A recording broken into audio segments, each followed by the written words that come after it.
ஓம் சரணாகத தீனார்த்த பரித்ராண பராயணே சர்வஸ்யார்த்திகரே தேவி நாராயணி நமஸ்துதே.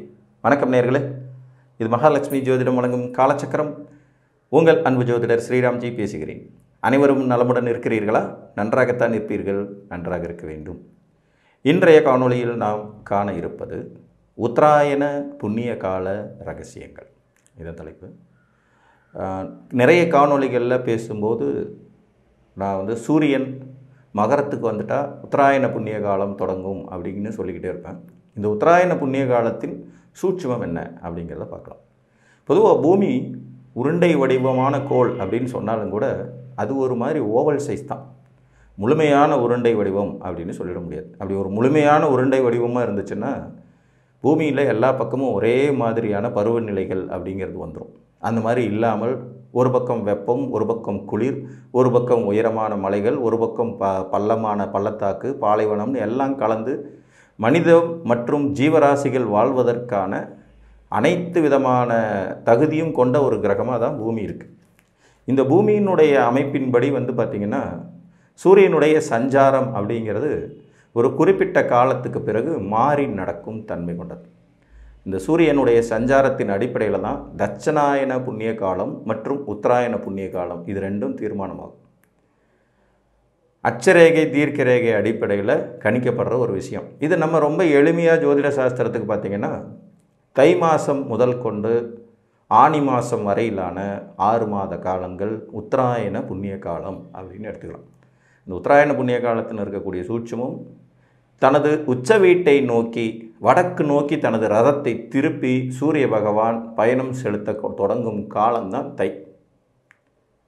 தை மாதத்திலிருந்து பார்த்திங்கன்னா நிறைய விசேஷங்கள். தை பிறந்தால் வழி பிறக்கும் அப்படின்னு சொல்லக்கூடிய திருமண பந்தங்கள், கிரகப்பிரவேசங்கள், குழந்தை பிறப்புன்னு நிறைய நல்ல காரியங்கள் நடக்கிறதுக்கான வாய்ப்புகள் அதிகமாக இருக்கும். தை மாதம் ஒரு சிறந்த மாதம், மாசி மாதம் ஒரு சிறந்த மாதம், பங்குனி மாதம் நிறைய கோயில் குடைகள் திருவிழாக்கள்ங்கிறதெல்லாம் நிறைய நடக்கக்கூடியது. சித்திரை மாதம் சூரியனுக்கு உச்சம், தமிழ் மாத பிறப்பு அங்கே தான் உற்பத்தமாகும். வைகாசி மாதமும் நல்ல யோகமான பலவிதமான தெய்வ வழிபாடுகள் மற்றும் முகூர்த்தங்களுடைய உள்ளடக்கிய மாதமாகவும் ஆனி மாதம் வரைக்குமே அந்த சிறப்பு தொடரும் அப்படிங்கிற அமைப்புகள்லேயே வரும். நீங்கள் ஆடிக்கு அப்புறம் பார்த்திங்கன்னா நிறைய மாதங்களில் ஒரு தடைகள் இருந்துக்கிட்டே இருக்கிறது மாதிரியான அமைப்பை கொடுப்பாங்க. இப்போ ஆடி மாதம் பெரிதாக சுப காரியங்கள் செய்வதில்லைங்கிற மாதிரி ஒரு இது இருக்கும். ஆவணி மாதம் பரவாயில்லை அப்படின்னு ஒரு மாதிரி அந்த ஒரு 30 நாள் கடக்கிறதுக்குள்ளே புரட்டாசி மாதம் அப்படிங்கிறது அது ஒரு தடைகளை கொடுத்துரும். ஐப்பசி மாதம் பொதுவாக அடைமழை காலங்கிறதுனால எதுவும் பெரிய அளவில் விசேஷங்களை செய்ய முடியாத சூழ்நிலைகள் இருக்கும். கார்த்திகை மாதத்தில் பார்த்திங்கன்னா அந்த கூம்பு அணைஞ்சு போச்சு, பௌர்ணமி முடிஞ்சு போச்சு, அவ்வளோதான் தீபம் முடிஞ்சிருச்சுங்கிறது மாதிரி வந்துடும். பழையபடிக்கு மார்கழி மாதமும் ஒன்றும் பெரிய விசேஷம் இல்லாமல் இருக்கும். இந்த பக்கம் உத்தராயண புண்ணிய காலத்தில் பார்த்திங்கன்னா 6 மாதங்களில் கிட்டத்தட்ட எல்லா மாதங்களுமே விசேஷமான மாதங்களாக இருக்கும். சுபகாரியங்களுக்கு அதிக யோகத்தை தரக்கூடிய மாதங்களாக இந்த உத்தராயண புண்ணிய காலம் இருக்கும். பொதுவாக உழைப்பு, சேமிப்பு, நீர்நிலைகளை பாதுகாத்தல் அந்த மாதிரியான விசேஷங்களுக்கு தான் இந்த ஆடியிலிருந்து தொடங்கக்கூடிய தட்சிணாயன புண்ணிய காலம் அப்படிங்கிறது வரும். தெற்கு நோக்கி ரதத்தை சூரிய பகவான் திருப்புறது அப்படிங்கிற அந்த அமைப்பு வரும். இதில் சூரியன் எங்கேயும் திரும்புறதே இல்லை. நம்ம ஜோதிட சாஸ்திரத்தில் சூரியன் அப்படின்னு குறிப்பிடுறது பூமியை தான். பூமி தான் சூரியனை சுற்றி வந்துட்டுருக்கு. அதனுடைய சுற்றுவட்ட பாதையில் ஏற்படுற மாற்றத்தின் அடிப்படையில் நம்ம விஷன், அதாவது நம்ம சூரியனை பார்க்குற பார்வைங்கிறது மாறுபாடான அமைப்புகளில் வர்றதுங்கிறதுனால உத்தராயண புண்ணிய காலம் வடக்கு நோக்கி சூரியன் தனது பூமி அச்சை திருப்பி சூரியனை நோக்கி நெருங்கி போய்கிட்டு இருக்கிற அந்த மாதிரியான அமைப்பும், அதற்கு பிறகு தெற்கு நோக்கி தனது அச்சை திருப்பி சூரியனை விட்டு விலகி போகிற சுற்றுவட்ட பாதையில் திரும்புறதையும் தான் இந்த 2 அயன காலங்களாக கொண்டு வருவாங்க. இந்த உத்தராயண புண்ணிய காலம் அதிகமான விசேஷங்களை உள்ளடக்கியது. இது ஒரு ரகசியம். அடுத்தபடியாக பார்த்திங்கன்னா உத்தராயண புண்ணிய காலத்தில் ஒரு ஜீவன் பிறப்பெடுக்குது அப்படின்னாலே ஆளுமை திறன் கொண்ட மனிதர்களாக இவர்கள் மாறுவார்கள் அப்படிங்கிறதும் ஒரு சூட்சமம். இந்த சூரியன்கிற ஆளுமை திறன் கொண்ட ஆத்மகாரகன் தனது உச்ச வீட்டை நோக்கி போகிற பயணத்தை திருப்புறார். இப்போ தை மாதம் அப்படியே வெயில் ஆரம்பித்து, மாசி வெயில் அப்படியே அதிகமாகி, பங்குனி இன்னும் வெயில், பங்குனி வெயில் பல்ல இழுகுது அப்படின்னு சொல்லுவாங்க. அந்த அளவுக்கு சித்திரையில் உச்ச கட்டத்தை நெருங்கி அந்த 4 மாதத்துக்குள்ளே தன்னுடைய உச்ச வீட்டை நெருங்கி விடுகிறார். வைகாசிலையும் கிட்டத்தட்ட அதே வெயிலுடைய தாக்கம் இருந்து அதற்கப்புறம் ஆணியில் தான் படிப்படியாக குறைய ஆரம்பித்து அப்படிங்கிற மாதிரி தனது அதிகார வரம்புக்குள் சூரியன் செல்லும் காலம் இது அப்படிங்கிறதுனால அதிகாரம் செலுத்தும் தகுதி கொண்ட மனிதர்கள் நிறைய பேரை இந்த காலகட்டம் உருவாக்கும். மேலும் இந்த காரியங்களில் செய்யக்கூடிய கொடைகள், தெய்வ வழிபாடுகள், குலதெய்வ வழிபாடு இதெல்லாம் மாசி மாதம் நமக்கு எல்லாருக்கும் தெரியுங்களா? மாசி மாதம் தெய்வ வழிபாட்டுக்கு உகந்த நாளாக இருக்கும். எல்லாருமே வந்து அந்த குலதெய்வ வழிபாடை நோக்கி போகக்கூடிய காலமாக தைக்கு அடுத்தது மாசி வரும். தை பிறந்தாலே வழி பிறக்கும் அப்படின்னு சொல்லுவாங்க. தடைப்பட்ட காரியங்கள் அனைத்தும் நடப்பதற்கு இந்த 6 மாத காலங்களில் நிறைய அனுகூலமான பலன்கள் இருக்கும். சூரியன் வலிமையாக இருக்கக்கூடிய காலங்கள் தான் உத்தராயண புண்ணிய காலம். சூரியன் வலிமையாக இருக்க ஒரு ஜாதகம் பிறக்குதுனாலே தன்னம்பிக்கை மிகுந்தவர்களாக இருப்பதும், சம்பாத்திய வலிமை கொண்டவர்களாக இருப்பதும், தலைமை பொறுப்புக்கு தகுதி உடையவர்களாக இருப்பதும், தன்னை சார்ந்தவர்களை வழிநடத்தி அரவணைத்து வெற்றி பெற வைக்கும் சூட்சுமங்கள் அறிந்தவர்களாக இருப்பதும், எதிலும் முதன்மையான தகுதி வகிக்கும் திறமை கொண்டவர்களாக இருப்பதும் இந்த உத்தராயண புண்ணிய காலத்தினுடைய சிறப்பு. இந்த சூரியன்கிறவர் ஒருவர், சூரியன் இல்லைன்னா ஜோதிடம் இல்லைங்க. சூரியனை வச்சு தான் எல்லாமே. அவரிடமிருந்து பெறும் ஒளி, அதை நாம் பூமி மேலே மற்ற கிரகங்கள் எப்படி ரிஃப்ளெக்ட் பண்ணுது, அந்த ரிஃப்ளெக்ட் பண்ணுறதுனுடைய அளவீடுகளின் அடிப்படையில் ஒரு தனி மனித ஜீவராசிக்கு எந்த மாதிரியான நல்ல தீய பலன்கள் நடக்குது, இதுதான் ஜோதிடத்தினுடைய சாராம்சமே. அப்போ சூரியன் தான் ஜோதிடத்தின் கதாநாயகன், அவர் தான் அரசர். அவருடைய ஒரு அந்த பாதையின் திறமை, அதாவது சூரியனுடைய பாதைன்னு இதை சொன்னாலும் பூமியின் பாதை தான். ஏன்னா நம்ம பூமியில் இருக்கோம். நம்ம பஸ்ஸுக்குள்ளே இருந்துட்டு ரோட்டை பார்த்தோம்னா ரோட்டில் இருக்க மனிதர்கள்லாம் பின்னோக்கி ஓடுற மாதிரி நமக்கு தெரியும். ஆனால் உண்மையிலையும் யாரும் பின்னோக்கி ஓடுறதே இல்லை, நாம் தான் முன்னோக்கி போயிட்டுருக்கோங்கிறது மாதிரி பூமியில் இருந்தபடி தான் நம்ம ஜோதிடத்தை அனுபவிக்க முடியும்.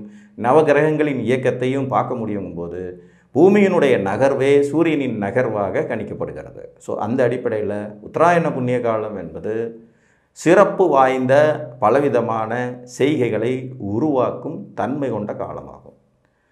இதில் மகரமும் கும்பமும் சனி பகவானுடைய வீடுகளாகி சூரியன் வந்து இங்கே உட்காரும்போது ஆட்டோமேட்டிக்காக இது பகை வீடுகள் தானே, இங்கே அதிகப்படியான நன்மைகளை கொடுத்துடுவாரான்னு கேட்டால் அதுதான் அவருடைய மறைமுகமான வலிமை.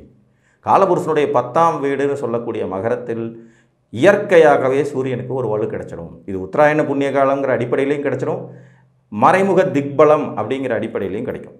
எந்த ஒரு லக்னத்துக்கு சூரியன் 10ல் இருந்தாலும் அந்த திக்பலம்ங்கிற அமைப்பு வருது இல்லைங்களா?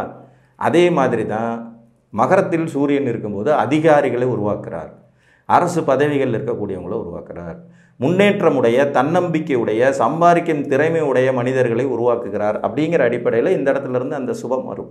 அதே மாதிரி கும்பத்தில் இருக்கும்போதும் தன் வீட்டை தானே பார்த்து விடும் வலிமையினால் வெற்றிகரமான மனிதர்கள், குலதெய்வ அனுகிரகம் கொண்டவர்கள், லாப நோக்கம் உடையவர்கள், மற்றவர்களை வழிநடத்தி செல்லும் தன்மை கொண்டவர்களை உருவாக்குவார்.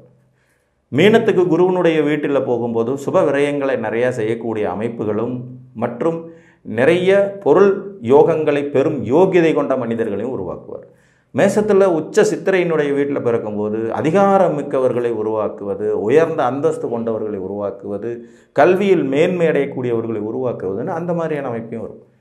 ரிஷப விசாகத்தில், அதாவது ரிஷபத்தில் சூரியன் சித்திரை வைகாசி மாதத்தில் இருக்கும்போது பிறக்கிற குழந்தைங்களுக்கு அதிகார பதவிகள் அதே தான். ஸோ மோஸ்ட்லி ஆஃப் மந்தில் இது ஒரு புண்ணியமான மாதங்களாக இருக்கும். நிறைய விசேஷங்கள், விரத விசேஷங்கள் இருக்கக்கூடிய அமைப்புகள் இருக்கும். முகூர்த்த தினங்கள் அதிகப்படியாக இருக்கக்கூடிய மாதங்களாக இருக்கும். சுபகாரியங்களை தடையில்லாமல் செய்வதற்கான வாய்ப்புகளை உருவாக்கும் மாதங்களாக இருக்கும். ஜோதிடத்தின் நாயகனான சூரியன் இயற்கையாகவே வலுக்கொண்டு நகரும் ஸ்தானங்களுடைய அமைப்புகள் கொண்ட மாதங்களாகவும் இருக்கும். ஸோ அதனால தான் உத்தராயண புண்ணிய காலங்கிறது எப்போதும் சிறப்பிலும் சிறப்பு வாய்ந்தது.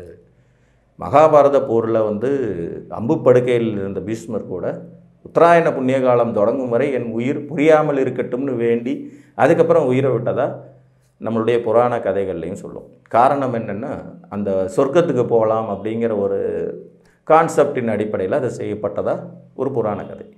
ஸோ உத்தராயண புண்ணிய காலம் சூரியனின் வலிமையை இந்த உலகத்திற்கு பறைசாற்றும் அமைப்பு கொண்டது. இதில் சூரியனுக்கு நட்பு லக்னங்கள்னு சொல்லக்கூடிய மேஷம், கடகம், சிம்மம், விருச்சிகம், தனுசு, மீனம் இந்த லக்னங்கள்லேயும் பிறந்து அது உத்தராயண புண்ணிய காலமாகவும் இருந்து சூரியனும் வலுக்கொண்ட நிலையில் இருக்கிறவங்களுக்கு கட்டாயம் தன்னம்பிக்கையும் சம்பாதிக்கும் திறனும் தலைமை தாங்கும் தைரியமும் பொறுப்புணர்ந்து செயல்படும் யோகியதையும் அன்புடன் அனைவரையும் அரவணைத்து செல்லும் தகுதியும் இருக்கும் என்று கூறி மீண்டும் ஒரு காணொலியில் உங்களை வந்து சந்திக்கும் வரை உங்களிடமிருந்து அன்புடன் விடைபெற்றுக் கொள்வது உங்கள் அன்பு ஜோதிடர் ஸ்ரீராம்ஜி. நன்றி, வணக்கம்.